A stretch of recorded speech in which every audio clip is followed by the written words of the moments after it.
Hi everyone, welcome back to Introverted Indies. I'm Lucy A. McLaren, the co-host of Introverted Indies, and alongside my fellow host Lydia Baker, we talk to indie authors about our books because we know as indie authors and introverts how difficult it can be getting the word out about your book. So today I'm joined by a repeat guest, Isa Ottoni, who I spoke to about a year ago.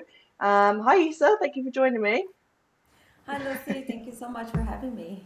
Of course. And so, for people who perhaps haven't seen that first interview, would you mind doing a brief intro, like who you are, what kind of books you write? Yes, of course. So I'm Isa Ottoni.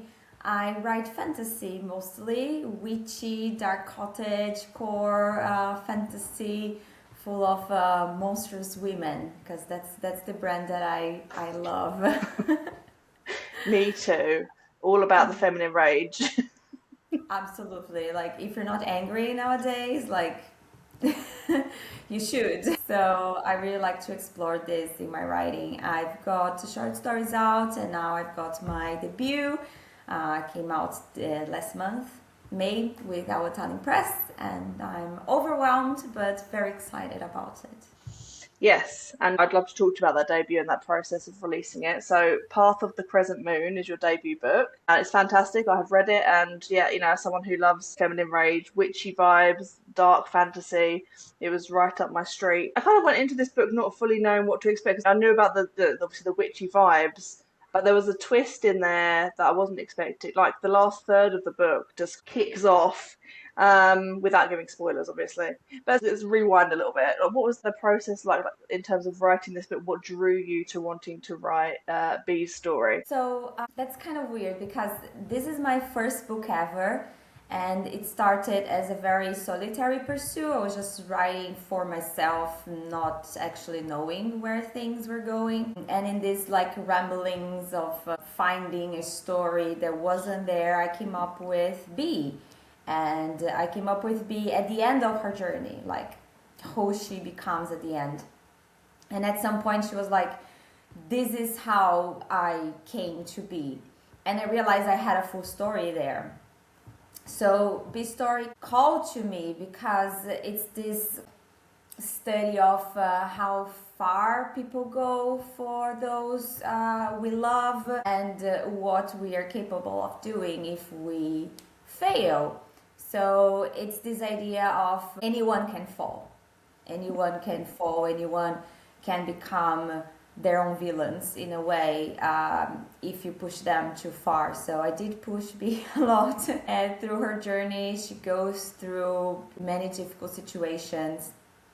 And I just wanted her to be very human and real and honest into like the choices that she made, and I feel like that's what called out to me. And this feminine rage, which is this term like people throw around, but like what is that? I feel it is this like we exist as women or AFAB people, and in a world that is not made for us, or they try really hard to beat us down. So I just wanted to explore this, like we are not this delicate, fragile, emotional. We are emotional, but that's also part of our strength. I feel we are very resilient people because we exist in a world that makes it really hard for us to exist. So I think that's basically what drew me to her story and this, and I just kept writing. I kept finding, meeting her first, and then getting to know her and finding different facets of her. And yeah, she's the best and the worst, and I kind of love her for that. She's definitely a character with many different facets, and for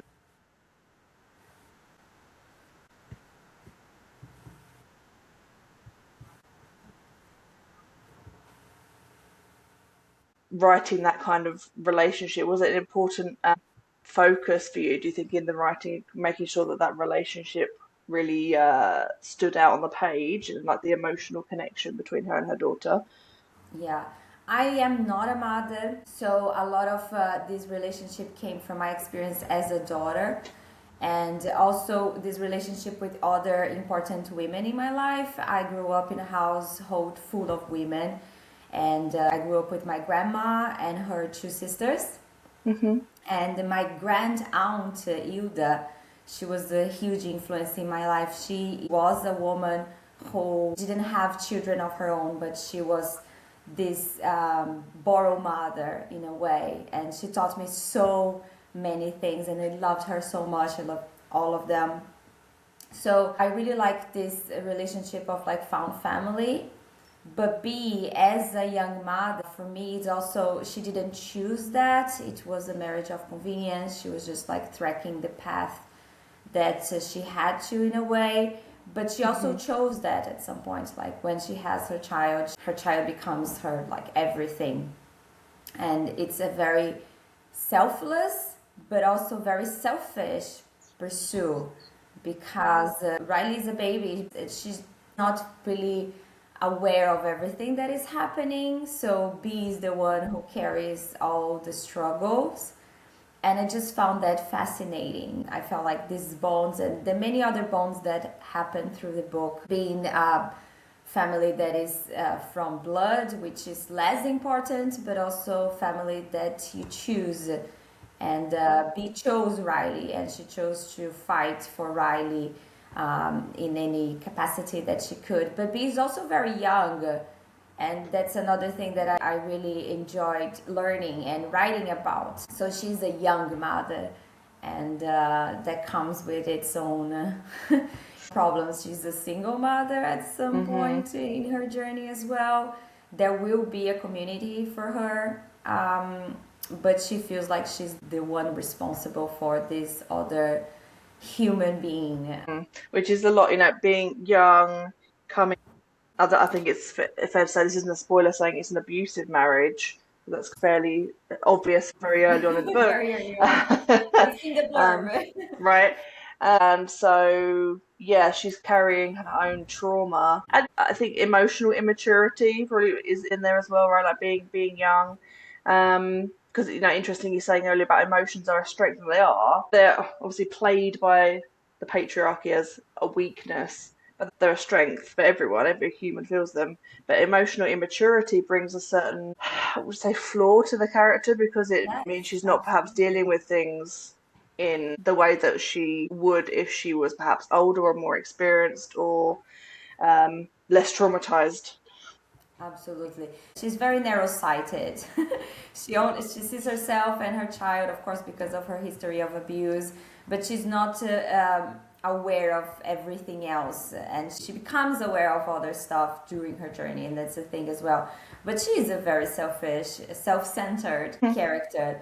And again, that's something, when I say monstrous women, that's what I mean. Like, we are not perfect. We're not, we are just as complex and flawed as everyone else. And I just think that's beautiful.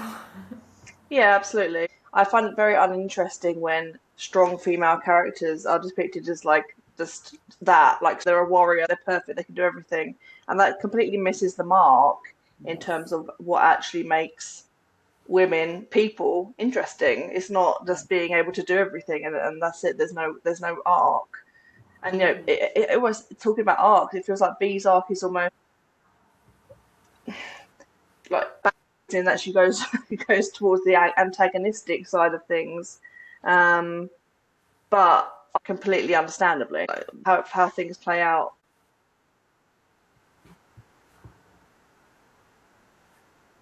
Being something that was an important part, something you wanted to include in the story. Can you tell me a little bit more about why you wanted to include that and the people that B meets and how she forms those connections? So I strongly believe that there is that saying, like, blood is thicker than water, but the blood of the coven is thicker than the blood of the wound. So I am really interested in these relationships that we make, these people that we find that might seem very different from us in the beginning, but as you get to know them, we find these connections and we see that we are actually very, very similar. I really wanted to include this auntie archetype, and there is who is the witch who finds B and helps her.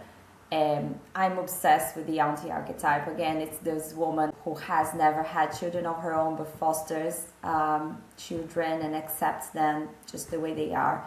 And I just think that's beautiful. I found people like that in my life. I have a family who is not family, and I have people who became my family. And I love that. I love this choice of staying and claiming people as your. If you look different, if you come from different backgrounds, if you speak different languages, we are all human beings, and I think there is a lot of power in that. Yeah, absolutely. I love the found family trope because we don't choose our family ultimately, but you choose your found family, don't you? You have those people that you build that connection with, and she finds salvation with the found family that she connects with. It's a really important part of her journey. It's not an easy relationship as well. So this found family is not like when you found them, everything is okay. No, there will be struggles, there will be a conflict, especially with Max, because Max is also a character that I love a lot. And he's there for me, but he's also there to call out on her BS when she's being selfish and narrow-minded and things like that. I think found family is a very queer trope, and even though B is very young, and again she's still learning stuff about herself, and the relationship is a straight passing relationship, there are a lot of queer characters that I really wanted to include, which is also part of my identity. And it was really fun working with that as well.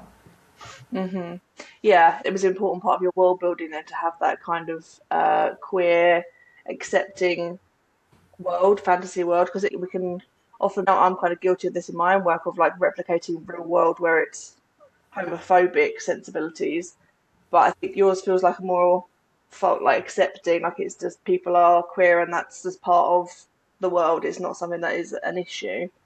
Some parts of the word, the Okay. part that B escapes from, and again, she's not very aware of everything that is going on. It's not something that she thinks about often, but the bigger world that she finds and explores, it's much more interesting.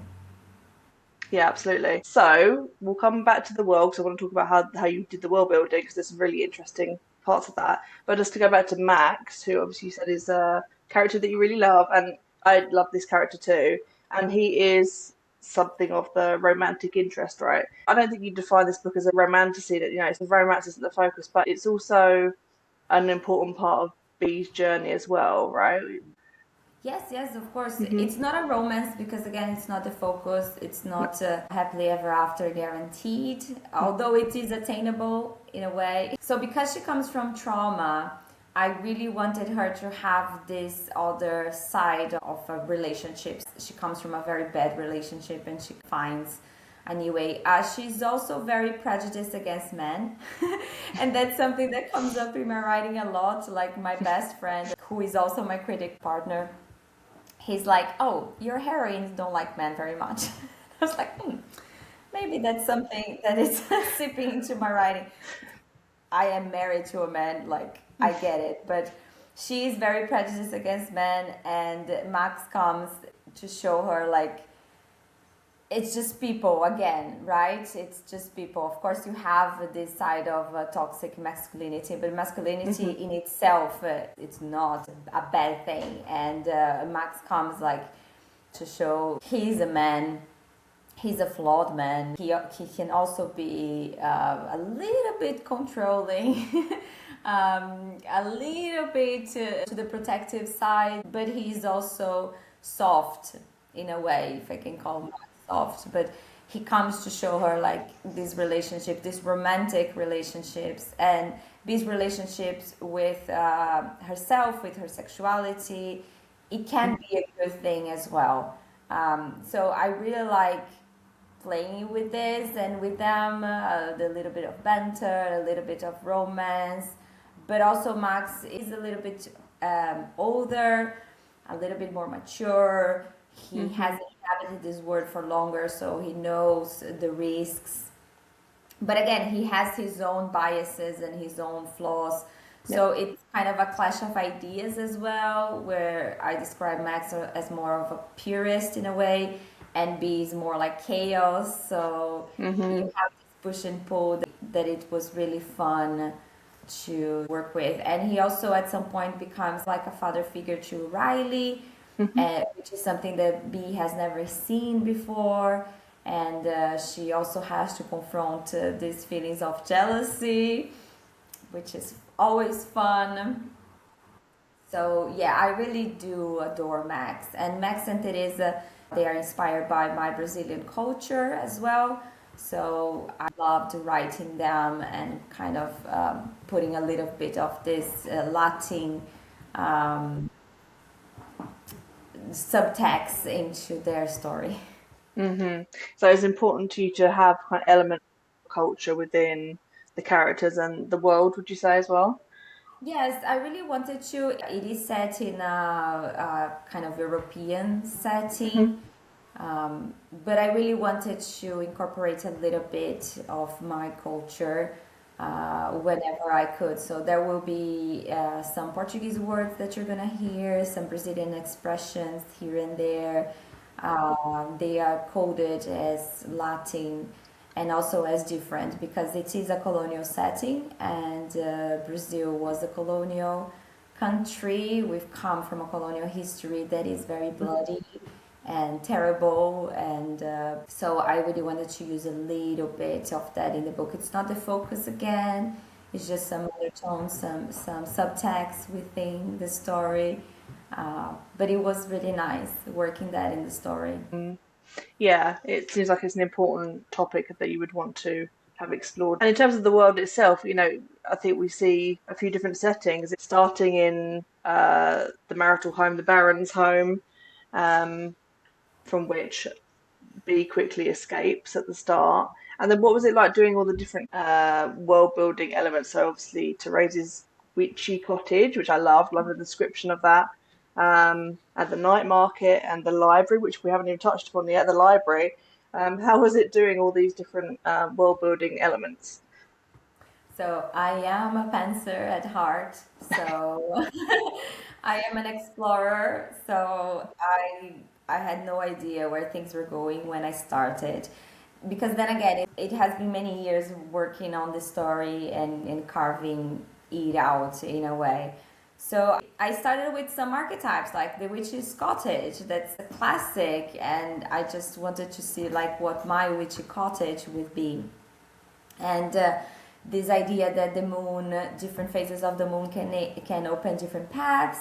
So I would have different moon phases to different places. So you're gonna have the market, which is the full moon market, and but I'm really into soft magic systems, and I want Mm, to say soft word building as well. I wanted it to feel bigger, and you are only shown like bits and pieces of that. I also like to throw like little things while I'm writing. So while I'm writing, I'm gonna say stuff like, "Oh, so Lucy, she still leaves milk and coin for the fairy folk, even though they've been like slaughtered and exiled centuries ago." Okay, so then we have Fae.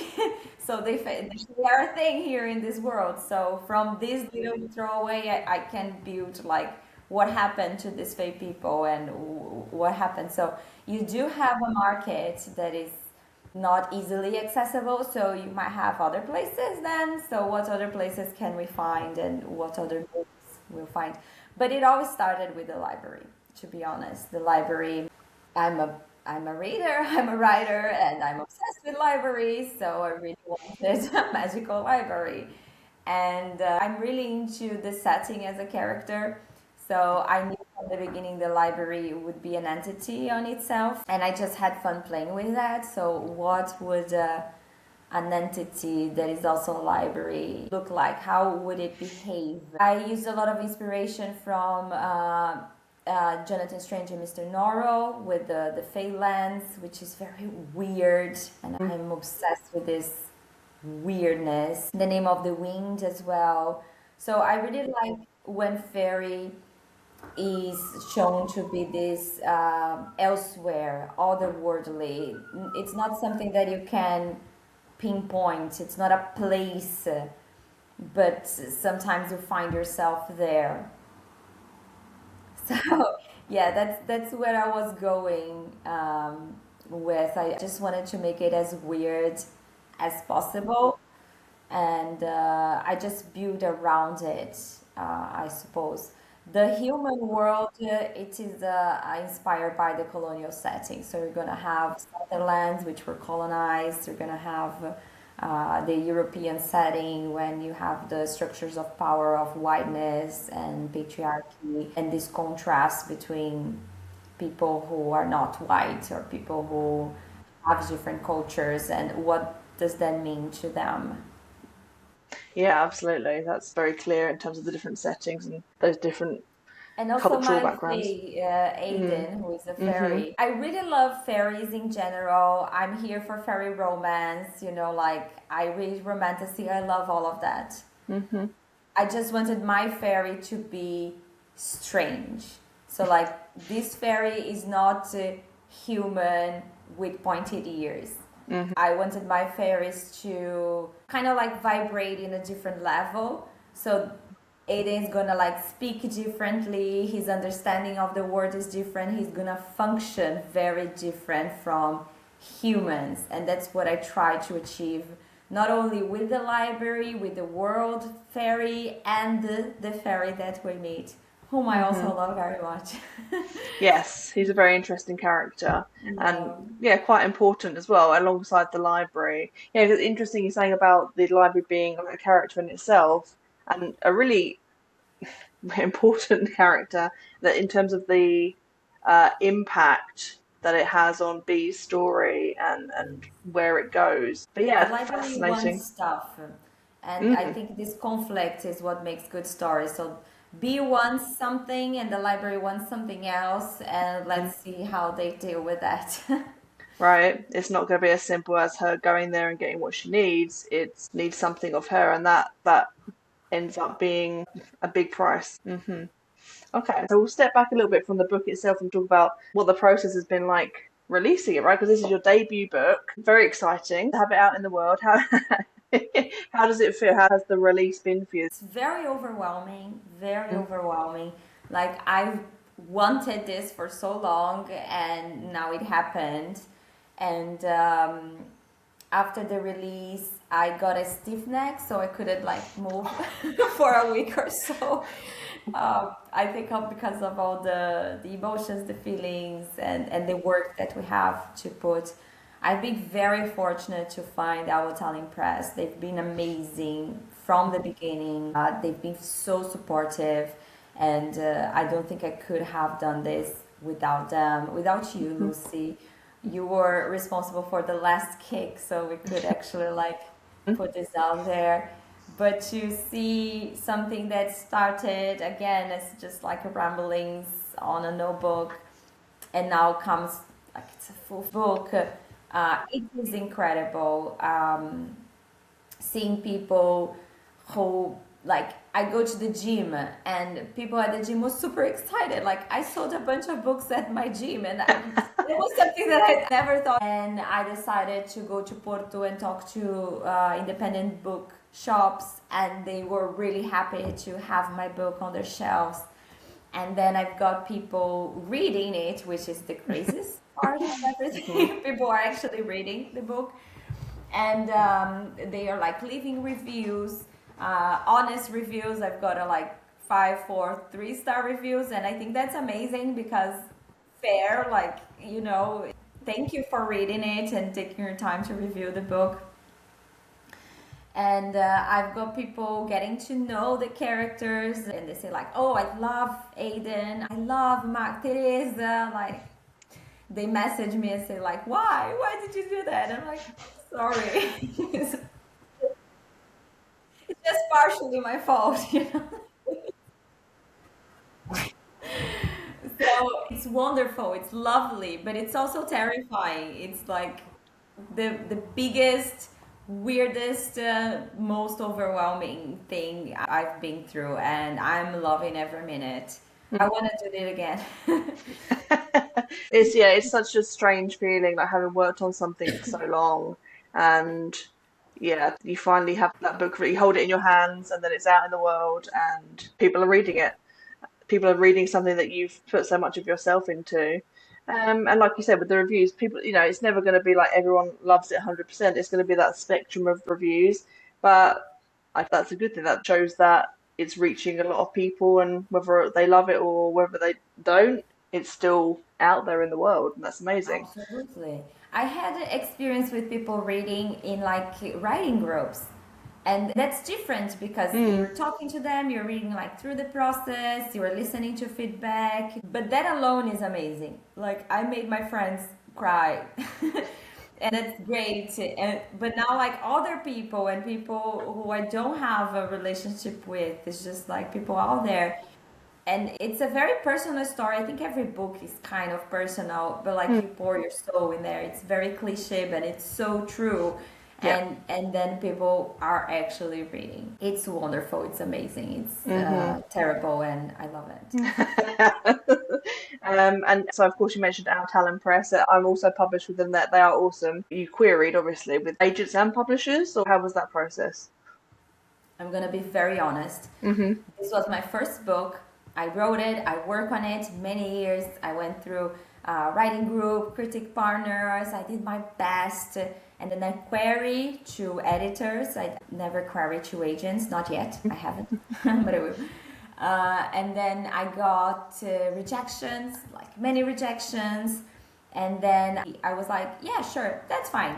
It was my first book. Like, it's okay if I don't publish it. It's my first book. I'm gonna keep writing. And I was on my second book already working with my writing group with a second book, when I got the email saying like, hey, we want your book. And I was like, who wants my book? What book? What?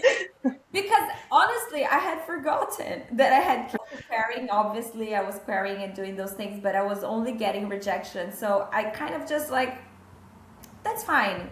Mm-hmm. So when the email got back to me, I think it was like a few months apart from querying to getting the email. It took me a moment to be like, oh, yes, I queried them like months ago.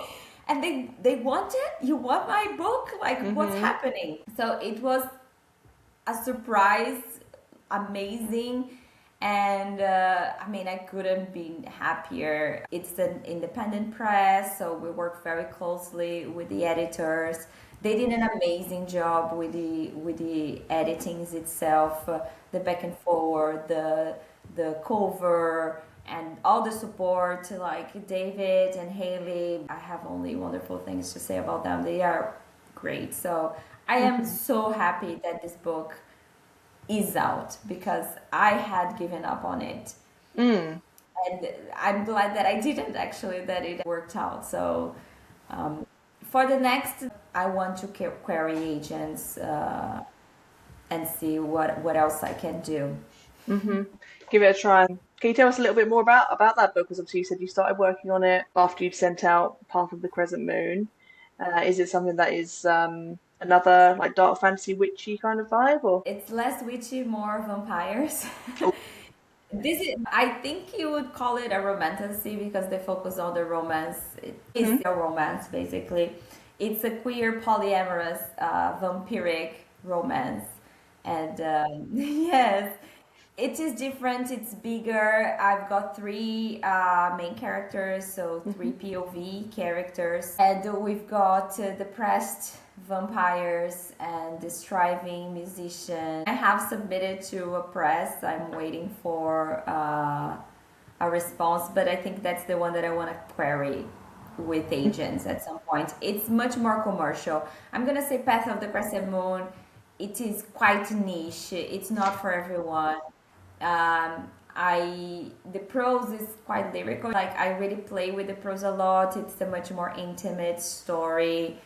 But this other one, it's called Let Us Be Your Night. It's more commercial, I would say, and I had a lot of fun working with that. It's very spicy too, which is something that I like reading, and I wanted to give it a go writing. This one is gonna be weird having people read it because I never wrote or had like something that spicy out there. But let's see. I'm not sure. I've gone through the whole thing with my writing group, so it is a book, but it still need editing and polishing and. Mm-hmm. But it sounds like you'll be ready to query it fairly soon. That's good, keeping that momentum going. Like once you've done one book, it's out there, you're querying it. That's a really good way of distracting yourself from the weight of whatever you're doing, whether you're querying to agents or publishers or whatever. There's always going to be a waiting period. So having And I'm still something writing else. as well. Like I have Hmm. 2 drafts on the go. One is very witchy, very intimate, more like Path of the Crescent Moon. The other is a little bit more epic. So I'm always writing because that's something I'm always going to do that independently because I really love doing that. But yes, I lack time, not ideas. Right, I totally appreciate that. Your brain can sometimes give too many ideas, can't it? And you're just like, Yes. I do not have the time of the day to work on that. I don't know about you, my phone is full of notes of like random ideas and quotes and stuff. Absolutely, absolutely. Hmm. And with the debut, I also have to market, so that takes a lot of time. I'm always on Instagram. I'm Hmm. trying my hand at TikTok and failing miserably. Like always on Canva, always like recording reels, and it's a lot. It's not easy. It's a lot. Mm. But as It's long a as you job in enjoy the itself. process and try to remain calm, I think you can move Yeah, forward. I agree with that. I think you have to roll with it and do whatever you can, do what works for you, basically. Don't try and fit into every single trend. I found that the hard way, like on TikTok, the trends don't work for everyone, and that is just a fact of I'm TikTok. like, I don't like it here. I don't. I didn't get it. I'm too old. I'm too old.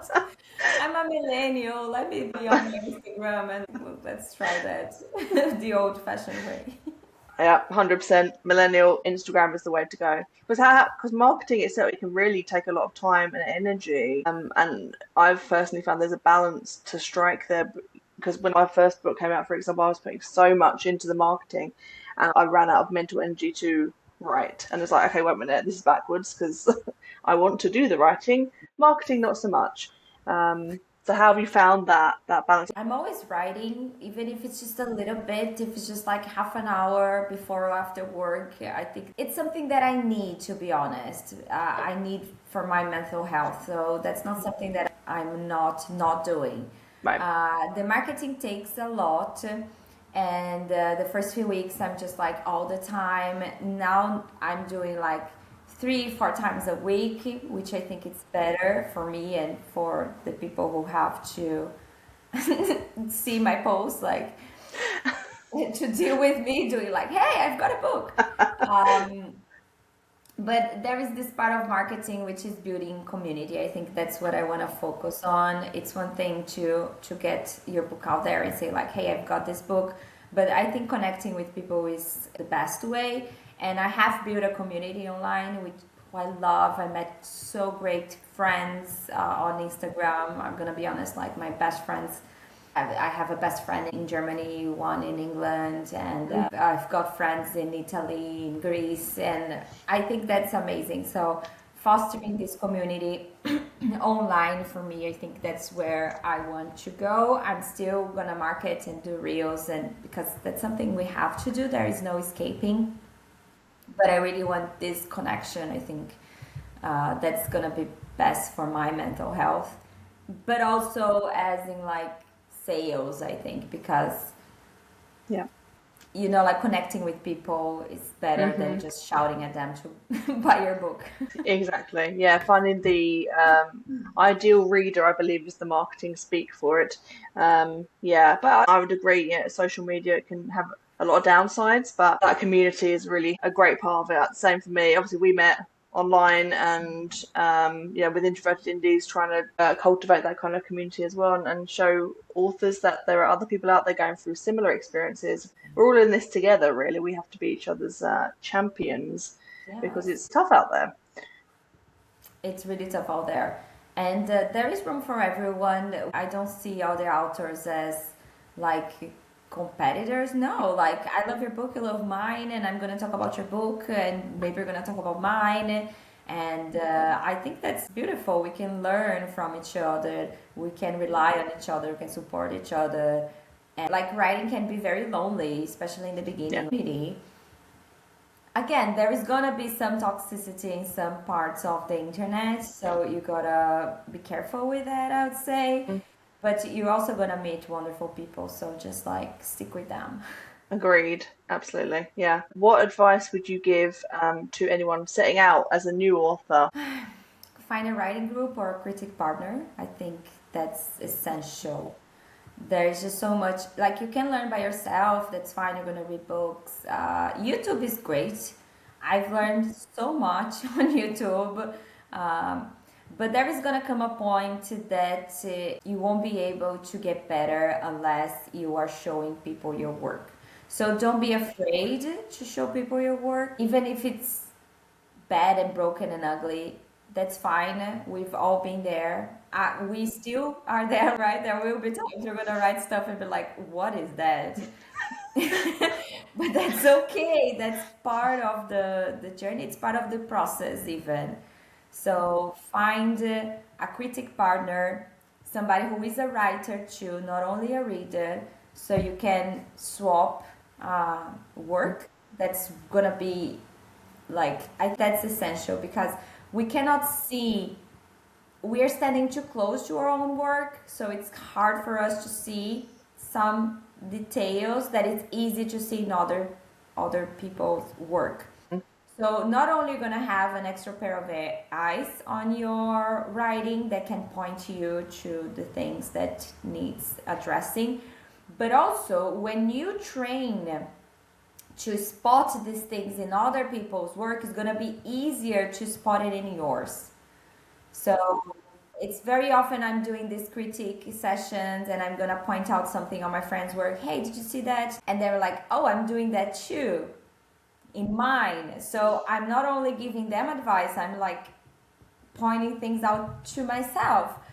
So finding a writing group or a critic partner is the first thing that you want to do if you want to take this seriously.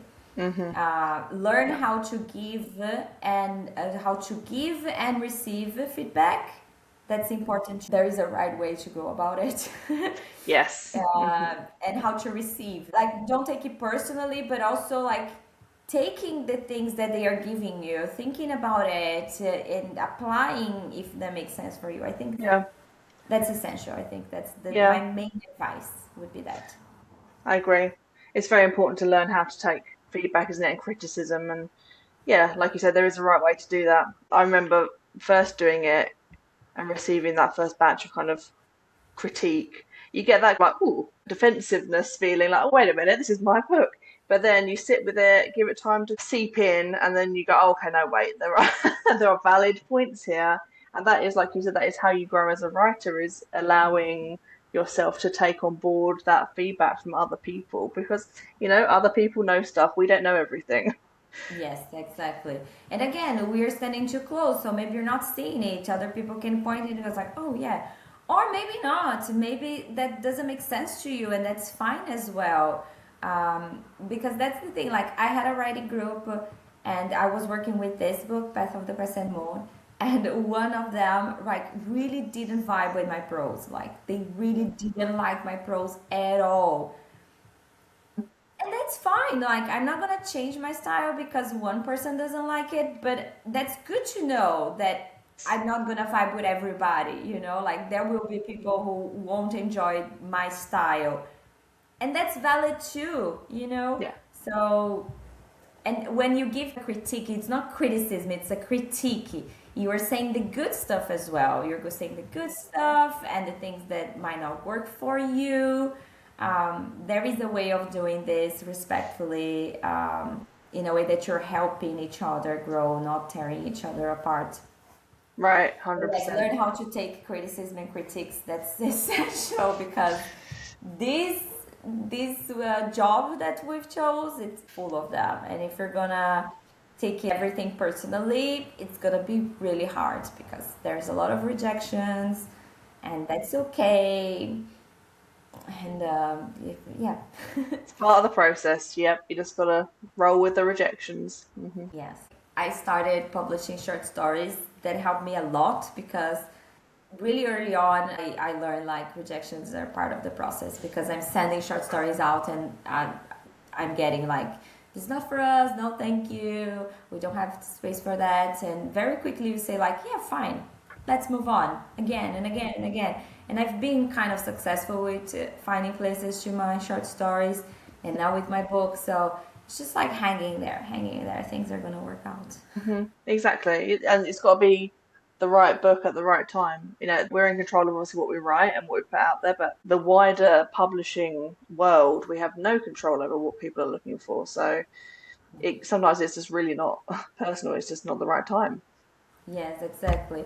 And yeah, like you put on a shirt, like I love this shirt. This shirt is amazing, makes me feel great. And then there's gonna be people who are gonna say like, oh, I don't like the shirt, or I would never wear a shirt like that. And so like, fine, it works for me. I like Yeah. it. But again, listening to feedback and growing with that, I think that's very, very important. You listen and you try to incorporate what you can, because that's the only way to improve as well. 100%. Thank you, Isa. So to wrap up, tell us where we can follow you, check out Path of the Crescent Moon, and keep up to date with your next projects. So I'm on Instagram at Isa Ottoni Writes. I'm also on TikTok, but like barely. You can check my website. It's isa.ottoni.writes. It's a brand new website.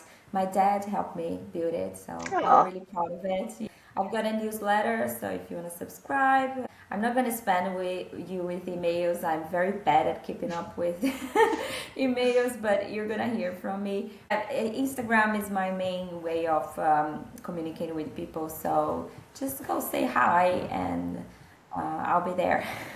Yes, yeah. Follow Isa. She does a lot of videos and a lot of reviews as well. If you want to add to your TBR as well, mine is already mountainous, but I'm not like every time you do a book review, I'm like, oh, damn it. Well, thank you, Isa. It's been absolutely lovely chatting to you. Path of the Crescent Moon is a fantastic book, so I highly recommend it. And thank you for watching Introverted Indies, everyone. I will see you next time. Thank you, Lucy. Thank you. Bye. Bye.